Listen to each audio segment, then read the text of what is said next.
tendance à confondre être ami et être collaborateur. Quand on a de compétences, très souvent les gens, même s'ils ne vous aiment pas beaucoup, ils savent que vous êtes quelqu'un qui fait des choses. Quand on vous donne un projet, vous faites, on peut voir que vous avez fait. On n'a pas besoin de vous aimer, de vous apprécier, mais on va vous chercher, on va vouloir collaborer avec vous. D'où la question encore de compétences. Et aussi, quand vous avez besoin de collaborer avec quelqu'un. Vous êtes de la société civile. Très souvent, la société civile se bat avec les politiques, vice-versa. Mais tu as besoin de quelqu'un. Tu sais qu'il est de telle communauté. Tu n'as pas, euh, vous n'êtes pas en conflit. Vous avez juste des points d'avis qui sont différents. Donc, l'idée, c'est approcher les gens, leur parler, voilà, je sais que vous soutenez tel concept que moi je ne soutiens pas, mais à ce niveau, on a un point commun. On veut faire avancer la sous-région d'Afrique centrale, on veut faire avancer le Burundi. Est-ce qu'on peut travailler ensemble pour accomplir ces projets dans le numérique? C'est un peu ça, quelques exemples de participation et collaboration. D'accord, merci. J'avais deux autres questions que je vais peut-être subdiviser entre vous. Alors, Sylvain, supposons que vous êtes devant un conseiller d'un ministère chargé du numérique. Actuellement, tous les pays ont cette branche au niveau des ministères. Donc, quelle serait la recommandation prioritaire issue de la jeunesse que vous pourriez donner à un conseiller d'un ministère? Merci déjà de me passer la parole. Je dirais déjà de croire aux jeunes. Aujourd'hui, notre génération, nous avons une chance énorme, car dans cette génération, un jeune qui est né au Burundi cette année et un jeune qui est né à l'Occident cette année, ils peuvent être dans la même dimension, dans l'aspect numérique, ils peuvent ensemble, ils peuvent avoir le même niveau car Internet c'est un monde ouvert. Comme recommandation, je demanderais d'intégrer plus des jeunes dans des forats, dans des milieux de décision et d'intégrer des formations au niveau des différents établissements comme l'éveil au numérique qui pourra aider des jeunes dès le bas âge à savoir comment utiliser l'outil Internet parce que de nos jours, on constate que beaucoup de jeunes utilisent Internet de la mauvaise façon. Il n'y a qu'à voir sur les différents réseaux sociaux, TikTok, Facebook. Ils utilisent Internet pour se distraire, alors que à la base, Internet c'est un outil de travail, d'information, de communication, dont la jeunesse déjà doit prendre conscience du rôle de l'Internet dans leur avenir. Donc c'est un peu ça que je tiens comme information. Ok, d'accord, merci. Je vais reposer aussi la même question à Délicia. Donc, vous êtes devant un conseiller d'un ministre chargé du numérique. Comme jeune, qu'est-ce qu'il faudrait lui dire comme une recommandation prioritaire? Merci pour la question. C'est la même chose que Sylvain. Je peux ajouter de créer des espaces pour les jeunes pour dire ce qu'ils ont sur le cœur. Aussi, écouter des recommandations aux jeunes pour améliorer le numérique. Aussi, des jeunes doivent participer à des forums comme celle-ci aussi, apprenez à se familiariser avec le numérique parce que nous évoluons dans un monde qui est numérique. Donc, il faut sortir dans leur zone de confort. Merci. Merci, c'est très clair. Un mot, vraiment un mot, Madame Jeanne. Pour vous, que doit faire un jeune dès demain pour contribuer significativement à la gouvernance numérique? Permettez-moi de le dire en une phrase, qu'en les mots. Je dirais à un jeune surtout qui est ici ou qui nous suit en ligne, de transformer la frustration que nous avons sur la gouvernance de l'Internet en opportunité. D'accord, merci. Et vous, Athanase? Oui. En une phrase aussi, apprendre, participer et documenter, c'est par ce sens-là que l'on peut influencer. Plus on apprend, plus on documente ce qu'on a appris, et plus on participe, on peut vite influencer ces domaines de la gouvernance de l'Internet. Merci. D'accord, merci, chers panélistes. Je vais me tourner vers le public s'il y a une ou l'autre question pour ces 4 jeunes. On va prendre peut-être une ou deux questions pour eux. Merci.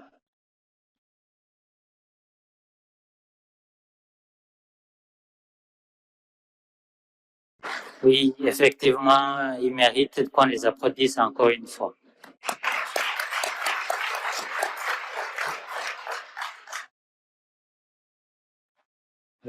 S'il n'y a pas d'autres questions, oui, oui, madame, il y a un micro derrière. Je ne sais pas si vous pouvez vous déplacer un peu.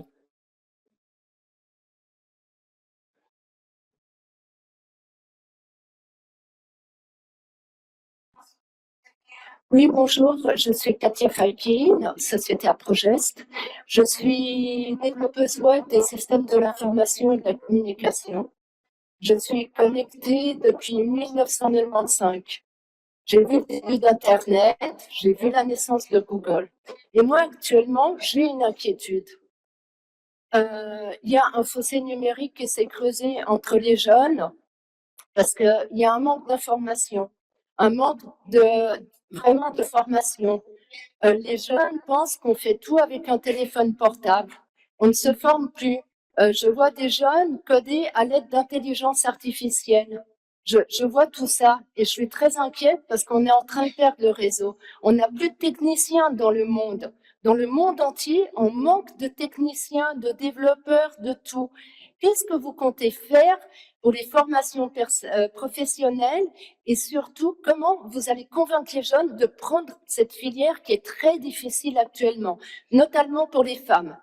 Est-ce que vous avez pensé comment vous allez proposer au gouvernement des solutions durables pour les jeunes et surtout en formation? Merci.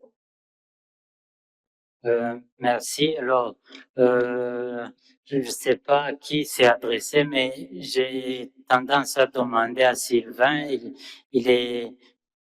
Il a plus d'expérience technique par rapport là où il a travaillé, et donc c'est un ingénieur en informatique. Alors, peut-être que vous êtes mieux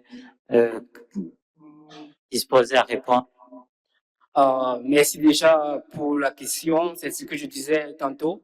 Les jeunes sont plus intéressés à se distraire sur Internet pour la facilité. Mais déjà, j'invite les jeunes à faire plus de recherches parce que à l'IGF, nous avons un programme, l'école sur la gouvernance de l'Internet. Ça offre des formations gratuites aux jeunes dans différents domaines, dans le coding, dans la gouvernance, dans la cybersécurité. Ils peuvent se former gratuitement. Il y a aussi des projets comme le Young Ambassador pour la gouvernance de l'Internet, où les jeunes peuvent faire des formations, même en Swahili, même en langue locale. Donc, j'invite juste les jeunes à faire des recherches, de ne pas se lancer dans la facilité. Est-ce que je peux dire? Oh, ok, merci. Quelqu'un peut le compléter? Oui, Athana. Oui, rapidement, je voudrais donner une analogie par rapport à cela. Dans le temps, j'ai postulé pour un poste d'informaticien. Ayant de compétences, on me disait pour avoir accès à un poste junior, il te faut 5 ans, 10 ans d'expérience. Aujourd'hui, l'intelligence artificielle, c'est quelque chose de nouveau. Je suis développeur en modèle machine learning et IA. Et de nos jours, on me demande pas, est-ce que tu as 5 ans d'expérience en intelligence artificielle? Non. on me demande qu'est-ce que tu peux faire, comment tu peux le prouver. Donc, je crois que c'est une des recommandations aux jeunes. Maintenant, je l'ai dit tantôt, apprendre et documenter. Il faut davantage apprendre. Monsieur Sylvain l'a dit. Il y a tellement trop de canaux. Les gens, ils apprennent sur TikTok pendant que d'autres ils dansent. Les gens, ils apprennent sur TikTok. Les gens, ils apprennent sur plusieurs plateformes. Alors, apprenez. Et quand vous avez appris quelque chose, documentez-le. Montrez au monde que voilà, je connais et ça, je sais faire. Et c'est de cette façon-là que on saura que vous avez ces compétences-là. Vous pouvez les avoir, mais on ne saura pas parce que vous êtes dans votre maison, on ne sait pas. Donc, apprenez et documentez. De nos jours, il n'y a plus question de 10 ans, 20 ans, surtout pour les nouvelles technologies émergentes. Apprenez, documentez et nous viendrons vers vous. Les gens viendront vers vous. Merci. Oui, merci. Mais la personne qui a posé la question a souligné, surtout pour la femme, la jeune fille dans le jeu. Je voudrais écouter une des dames que nous avons ici par rapport à cette question. Je sais. Merci. Je peux ajouter que, par exemple, quand le gouvernement crée des formations, il faut inclure aussi les filles, par exemple, dans des écoles secondaires. Il faut apprendre les élèves de l'école secondaire le numérique à bas âge pour que, en grandissant, ils puissent les utiliser correctement et dignement. Aussi, il faut inclure généralement les filles parce qu'ils se sous-estiment en disant qu'ils ne peuvent pas le faire ou bien ils n'en sont pas capables. Donc, il faut leur dire que ils ont des compétences technologiques, aussi leur incluant des formations. Aussi, une femme peut être programmeuse ou bien faire de la photographie. Donc, il manque cette confiance en soi. Donc, il faut qu'il leur inclut cette, comment dirais-je, cette sensation de leur dire qu'ils peuvent eux-mêmes les faire. On peut surmonter tout, même si on est une femme. Merci. Merci. Je ne sais pas si on a encore du temps pour une question. Alors, de l'autre côté, j'aimerais bien équilibrer, mais je ne vois pas de main de ce côté-là. Alors, il y en a beaucoup, je ne sais pas, peut-être tout derrière, là, il y a quelqu'un qui a levé la main tout au début, alors on va peut-être le laisser. Désolé pour les autres, le temps passe. Il y aura d'autres sessions où vous pourrez poser les questions. Merci.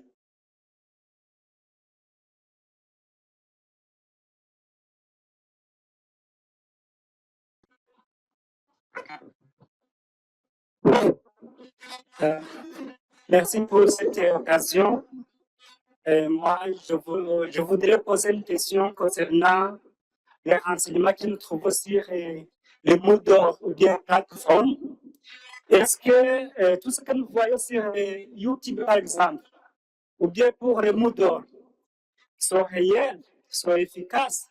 Quels sont les outils qui peuvent nous donner l'assurance que ce que nous voyons sont sûrs? Parce que il y a des gens qui postent uniquement pour avoir des views. Merci. Alors, si j'ai bien compris, c'est plutôt par rapport à la qualité de l'information, est-ce que c'est réel ou pas. Probablement qu'il y aura des sessions, notamment la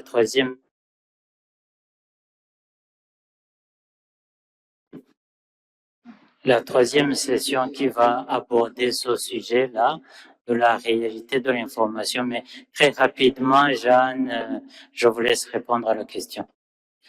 De notre côté, en tant que jeunes, c'est même ça où naît la frustration. Parce qu'il y a le numérique qui est là.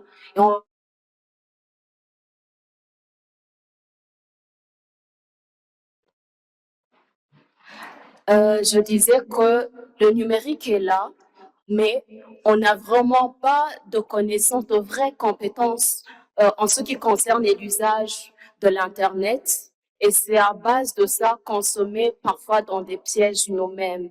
Donc, je pense que c'est une recommandation qui devrait suivre au ministère, moi, je dirais, et même aux acteurs clés ici, il y a la RCT, il y a CETIC, il y a le ministère des Finances et tout. Moi, je dirais, faites de l'apprentissage numérique et de l'accès à l'Internet une priorité nationale. Quand on en fait une priorité, justement, ça va aussi suivre, il y a l'investissement qui va être là, il va aussi y avoir des formations pour savoir finalement comment trier parmi plusieurs plateformes. Sinon, je pense que toutes les plateformes, normalement, devraient être bonnes, mais c'est juste que ça dépend d'une personne à l'autre, ça dépend de comment on utilise ça. Donc, on a vraiment jusque-là besoin de nous apprendre en ce qui concerne la nouvelle technologie. Merci. Sorry, j'ai un commentaire en une ligne. Oui, mais le temps nous est compté. On va s'arrêter ici. Alors, voilà. Merci, chers panélistes. Alors, on a compris que les jeunes sont légitimes pour donner leur point de vue. Ils doivent quand même s'organiser. Ils doivent approcher les décideurs politiques et surtout, on sait que le numérique en Afrique centrale ne sera ni inclusif, ni innovant, ni durable si ceux qui vivent au quotidien, c'est-à-dire donc les jeunes, ne participent pas à la gouvernance. Messieurs les invités, tout le public, je vous demande de me joindre, de se joindre à moi pour applaudir ces panélistes. Merci.